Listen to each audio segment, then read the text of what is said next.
से सबसे पहले तो मैं देखिए लीगल एस्पेक्ट जैसे आपने बताया, लीगल एस्पेक्ट में अर्ज कर दूं कि वक्फ एक्ट जो है 1995 का अभी चल रहा है। और वक्फ पे जो मामलात है 1995 के एक्ट के तहत जो दायर। इससे पहले 1954 का एक्ट था। आज़ादी के बाद में 1954 का एक्ट था और उसमें जो कमियां थी वो 1995 के एक्ट में कमियां पूरी की। 1995 का जो एक्ट है उसमें 113 सेक्शन है। अब ये जो गवर्नमेंट है, ये वक्फ अमेंडमेंट बिल जो है 2024 लेके आई है। और उसमें से 113 सेक्शंस में से 41 सेक्शन में ही अमेंडमेंट चाहते हैं। 41 सेक्शन वो हैं, देखिए, कि 8 अगस्त 2024 को जो है माइनॉरिटी अफेयर मिनिस्टर ने ये बिल रखा। और वहाँ पे पार्लियामेंट में सेकुलर पार्टीज ने और भी लोगों ने उसका ज़बरदस्त मुखालिफत उसकी हुई कि ये एक्ट जो है ये वक्त को नुकसान पहुंचाने वाला है। और ये पहला एक्ट ऐसा है कि जो किसी भी एक्ट को नुकसान पहुंचाने के लिए बनाया गया है। मतलब कोई भी जो एक्ट नया बनता है उसकी तरमीम जब होती है तो उसमें ये होता है कि इसमें बेटरमेंट और क्या हो सकता है, इसमें और अच्छा तरीके से किस तरह से और हो सकता है। लेकिन ये जो ये एक्ट बना, ये वक्त को नुकसान पहुंचाने के लिए बना रहे। तो वो पेश किया, विरोध हुआ। तो ये मैटर जेपीसी के सामने चला गया। 31 लोगों की, जैसे आपको सबको पता है, जॉइंट पार्लियामेंट्री कमेटी 31 एमपीज की है, जिसमें 21 पार्लियामेंट के मेंबर लोकसभा से हैं और 10 मेंबर जो है राज्यसभा से हैं। और वो इसकी सुनवाई कर रही है। राजस्थान वक्फ बोर्ड ने भी अपना रिप्रेजेंटेशन दिया था। और हमने 3-4 वकीलों ने मिलकर उस अमेंडमेंट बिल के ऊपर किस किस सेक्शन में अमेंडमेंट कर रहे हैं और उसका अपना जवाब क्या है और ये वक्त को नुकसान पहुंचाने वाला क्यों है, इस पे पूरी तैयारी के साथ में करीब 50 पेज का एक रिप्रेजेंटेशन जो है हम जेपीसी के सामने गए थे, वहाँ हमने पेश किया था। और ये बताया था कि साहब ये वक्त को क्यों नुकसान पहुंचाने वाला है और इसका लीगल एस्पेक्ट में सारा बताया था। देखिए, ये जो सबसे पहले जो इस वक्फ एक्ट का नाम ही बदल रहे हैं। तो ये पहले तो वक्फ एक्ट 1995 है। अब इस ये वक्फ एक्ट को बदल के वक्फ एम्पावरमेंट डेवलपमेंट ये चीज 3-4 चीजें इन्होंने जोड़ दी। और ये कह के लाया कि साहब हम तो वक्फ को डेवलपमेंट की बात कर रहे हैं, इस वक्त को और डेवलपमेंट के लिए एम्पावर करने के लिए हम ये एक्ट लेके आ रहे हैं, जबकि ये एम्पावर करने के लिए नहीं, इसको बहुत कमजोर करने के लिए लेके आ रहे हैं वक्फ एक्ट को। तो इसका नाम जो बदलने की बात कर रहे हैं वही गलत है। इसके बाद सवाल ये पैदा हुआ कि साहब वक्फ क्या है, वक्फ क्या चीज होती है। ये वक्फ की जो डेफिनेशन जो है सेक्शन 3 में जो दे रखी है वक्फ एक्ट में, उस वक्फ की डेफिनेशन को ही ये बदल रहे हैं। वक्फ जो है ये वक्त शरीयत से आया है। वक्फ प्रॉपर्टी जो होती है अल्लाह की प्रॉपर्टी होती है। और ये जो वक्फ प्रॉपर्टी का नाम ही, वक्फ को ही बदल रहे हैं, नाम ही बदल रहे हैं। तो इस वक्त ये है कि एनी पर्सन, कोई भी शख्स अपनी इमूवेबल प्रॉपर्टी अल्लाह की जात में जो देता है वो वक्फ कहलाता है। अब इन्होंने इस वक्त की डेफिनेशन क्या बदला कि any person practising Islam for the last 5 year, मतलब वही आदमी वक्फ कर सकता है जो 5 साल से मुसलमान हो। इसका मतलब ये हुआ कि साहब गैर मुस्लिम उसको वक्फ नहीं कर, कोई वक्फ नहीं कर सकता। तो अब जो है जो प्रॉपर्टी पहले वक्त में दी हुई हैं, राजा महाराजाओं ने दी थी, बाद में सरकार ने भी कुछ वक्त की थी, कुछ प्राइवेट वक्त थे, वो सब चीजें जो है वो इससे बाहर हो जाती है। देखिए, इसके अलावा देखिए अब इन्होंने एक सबसे बड़ी जो बात चेंज कर रहे हैं वो वक्त बाय यूजर है। सेक्शन 3R जो है उसमें वक्त बाय यूजर है। अगर कोई वक्त प्रॉपर्टी बाय यूज से वक्त है, कोई दरगाह है वहां पे फातिहा पढ़ी जाती है, तो वो वक्त पे बाय यूजर है।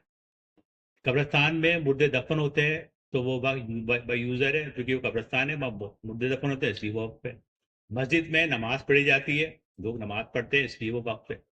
तो वो कहते हैं कि साहब उन्होंने वक्त बाय यूजर जो वर्ड है सेक्शन जो है 3R जो है, उस सेक्शन को ही ये खत्म कर रहे हैं। तब वो वक्त बाय यूजर से कोई प्रॉपर्टी वक्त नहीं हो। आपको वक्त साबित करने के लिए आपको साबित करना पड़ेगा, साबित करना पड़ेगा कि साहब ये वक्त है।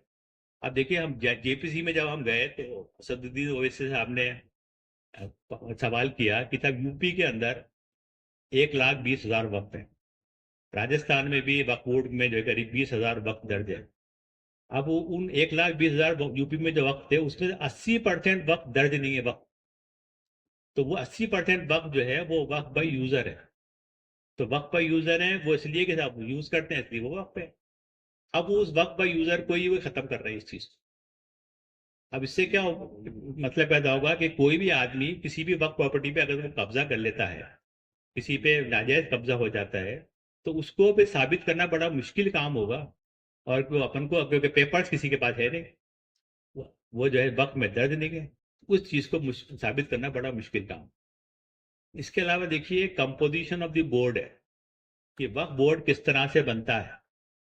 वक्फ बोर्ड जैसे मैं राजस्थान का आपको हवाला दूं, राजस्थान वक्फ बोर्ड के अंदर 9 मेंबर हैं, 5 मेंबर इलेक्टेड होते हैं और 4 सरकार नॉमिनेट करती है।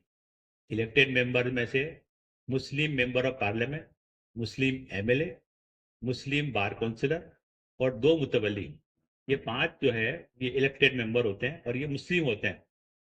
इसी तरह से 4 जो है सरकार नॉमिनेट करती है, सॉरी 4 सरकार नॉमिनेट करती है। उस 4 में से जो है एक तो जो है बिल्डर या सोशल वर्कर जो भी हो, प्रोफेशनल एक्सपीरियंस जिसको हो वो आदमी होता है, और 2 जो है इस्लामिक स्कॉलर होते हैं, इस्लामिक लॉ को जानने वाले होते हैं, और एक आरएस अफसर सरकार नॉमिनेट करती है। तो इस तरह से 4 नॉमिनेट होते हैं, 9 आदमी मिलकर सरकार जो है ये वक्फ बोर्ड जो है अपना चेयरमैन इलेक्ट करता है। हमारे यहाँ हमने चेयरमैन इलेक्ट किया, कानूफा जी भी चेयरमैन है वक्फ बोर्ड के। आप देखिए अब इन्होंने अमेंडमेंट के जरिए क्या किया कि जो है मुस्लिम वर्ड जो है वो पार्लियामेंटेरियन से, एमएलए से और बार काउंसिलर से ये मुस्लिम वर्ड हटा दी।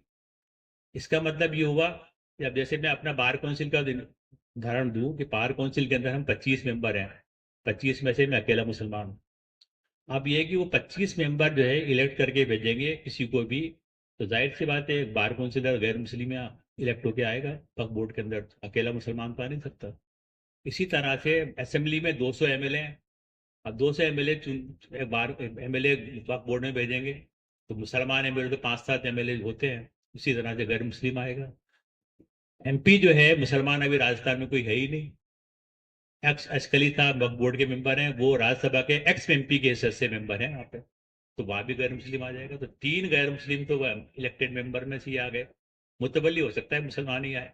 इसी तरह से सरकार ये भी कह दिया इन्होंने कि साहब 2 मेंबर जो है वो गैर मुस्लिम ही होंगे, आएंगे ही आएंगे, सरकार 2 गैर मुस्लिम नॉमिनेट करेगी।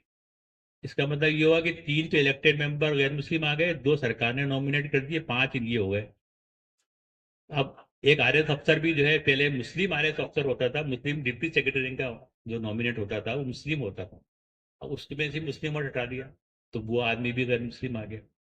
तो ये मुसलमानों का ये मुस्लिम वक्फ बोर्ड जो है वो गैर मुस्लिमों का बोर्ड हो जाए। अगर ये एक्ट लागू होता है, पास होता है, तो ये जो है एक गैर मुस्लिमों का बोर्ड हो जाएगा। तो ये जो सेक्शन 14 में जो कंपोजिशन ऑफ द बोर्ड है इसको ये चेंज कर रहे हैं, और ये बहुत गलत ये चीज हो गई। अब दूसरी बात ये है कि औकाफ में अब ये वक्फ कैसे दर्ज होता है। वक्फ जो है, वक्फ पहले वक्फ वो वक्फ कमिश्नर हुआ करते हैं। वक्फ कमिश्नर जो है पहले वक्फ प्रॉपर्टी की प्रॉपर्टी देखता है, उसका इंस्पेक्शन करता है, इसके बाद में वो वक्फ में दर्ज करवाता है, और वक्फ के बाद में वक्फ बोर्ड में गजट का नोटिफिकेशन, गजट में नोटिफिकेशन होता है, और वो प्रॉपर्टी वक्फ में दर्ज होती है। अब देखिए ऐसा है कि उसको ये लोग क्या कर रहे हैं अब अमेंडमेंट के जरिए कि वो जो वक्फ कमिश्नर है उसके जो पावर्स हैं वो कलेक्टर को दे रहे हैं, और कलेक्टर जो है वो औकाफ को दर्ज कराए। अब जो है कलेक्टर ही इसकी इंक्वायरी करेगा कि कलेक्टर इसमें वक्फ सही है कि नहीं है, क्या है क्या नहीं है।